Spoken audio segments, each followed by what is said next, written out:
Kalau respirasi saja mungkin masih banyak yang memaknai ini sebagai proses bernapas ya. Jadinya kita tambahi di sini respirasi seluler di dalam sel. Nah, sekarang yang anabolisme.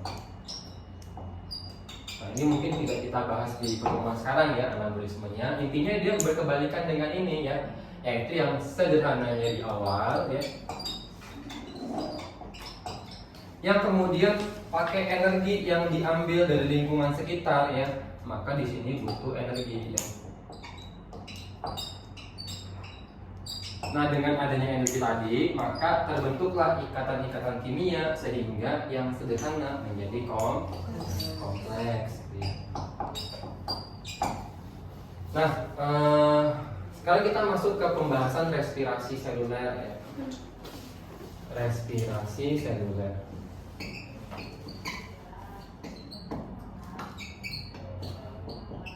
Nah, respirasi seluler ini artinya respirasi yang terjadi di dalam sel ya. Nah, kalau kita ingat kembali bahwa yang namanya sel ketika belajar bab sel ya, itu ada dua tipe sel ya, dua tipe sel.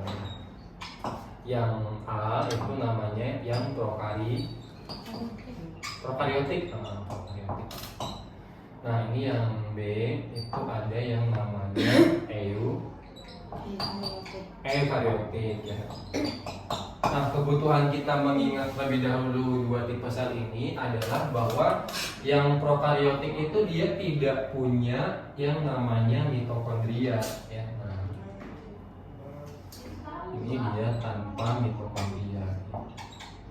Maka nanti ketika kita membahas tahapan-tahapan respirasi seluler yang ada mitokondrianya, itu dia tidak masuk ke bagian yang prokaryotik ya, yaitu bakteri dan juga alga hijau biru ya. Nah, sementara yang kemudian ada mitokondrianya ya, nah ini yang kemudian step-step setelah glikolisis ya, ini ada mitokondria ya. Nah, di sini juga nanti yang membedakan mana yang menghasilkan 38 ATP, mana yang menghasilkan 36 ATP seperti itu ya. Nah, sekarang kita lihat tahapan dari respirasi seluler. Kita bagi terlebih dahulu ya yang namanya respirasi seluler. Nah, respirasi seluler ini diawali dari molekul yang kita sebut sebagai glukosa ya. Nah, glukosa ini pada awalnya terdapat dalam ruangan sel ya, yaitu di sitoplasma ya. Nah, glukosa ini kita ringkas terlebih dahulu ya, tahapan respirasi seluler. Nah, di dalam molekul glukosa ini kemudian apabila dia mengalami serangkaian reaksi yang kita sebut tahapan glikolisis ya, tahapan glikolisis ya. Maka yang akan dihasilkan di sini adalah zat yang bernama asam pirufat. Ya, asam pirufat ya, namanya asam pirufat ya. Nah, di sini kita mau cari tahu dulu nasib asam pirufat itu setelah mengalami glikolisis ya, itu akan kemana gitu ya. Nah, di sini apabila ada oksigen, yang pertama yang tanpa oksigen dulu ya. Ini yang tanpa O2 ya. Nah, kalau asam pirufat dalam sel itu tidak memiliki cukup O2 ya. Nah, maka nanti nasibnya akan masuk ke dalam proses respirasi yang anaerob ya.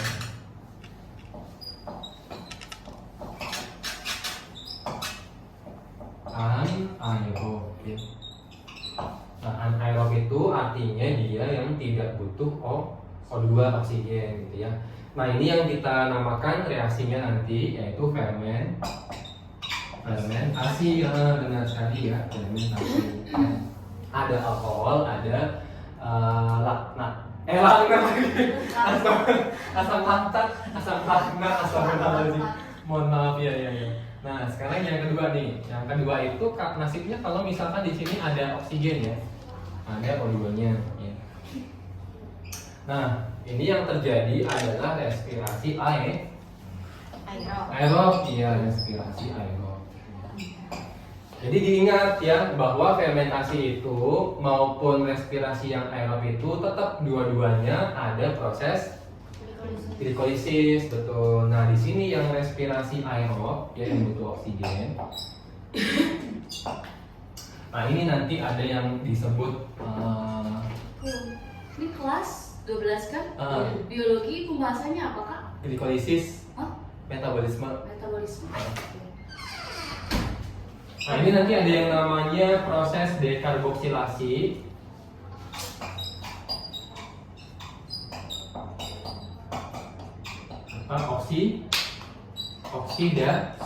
Oksidatif.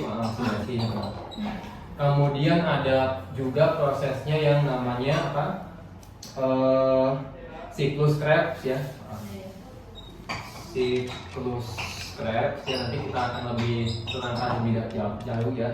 Sama transport elektron ya. Oke kan belum dapat kemarin ya, maaf ya. Ini aku mana gitu ya. Jadi kenapa sih tubuh makhluk hidup itu misalkan manusia bisa kekurangan oksigen? Nah, menurut kalian kondisi yang bagaimana kita itu bisa mengalami kekurangan oksigen? Kapan?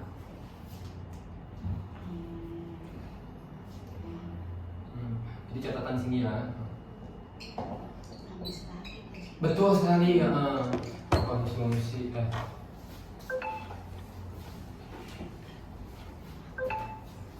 jumlah O2 tubuh berkurang saat beraktivitas ya, aktivitas gerak ya. Kalau polusi nggak Kak? Atau enggak? Kalau kayak gitu. Peluang juga. Jadi misalkan ada ini ya, tambang apa namanya, pekerja tambang yang dia nambang batu bara ke arah goa gitu ya, ke dalam tanah gitu. Nah, di sana kan otomatis oksigennya depletion ya, berkurang. Nah, itu juga otomatis menyebabkan terjadinya respirasi anaerob ya.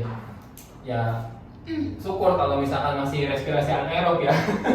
Kalau misalkan udah benar-benar nggak bisa lagi gitu ya, karena oksigennya benar-benar nggak ada gitu ya di tambang ini. Ya.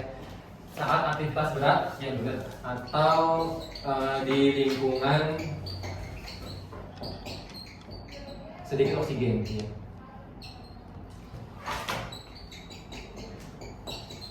Makanya kalau atlet itu kemudian kalau mereka sedang training itu pasti mereka di mana? Di tempat yang dataran tinggi betul, karena oksigennya sedikit ya, biar apa namanya teradaptasi ya. Itu ya. Nah, ini jadi kalau misalkan glikolisis ngasih asam pirufat, kalau ada oksigen masuknya fermentasi, kalau nggak ada oksigen masuknya fermentasi, kalau ada oksigen masuknya respirasi aerob ya, dengan stepnya ini ya. Ada pertanyaan terlebih dahulu sebelum kita ke tahapan-tahapan glikosis yang panjang itu ya, yang tadi sudah Afifah catat di bukunya ya. Enggak Enggak ya, belum ya.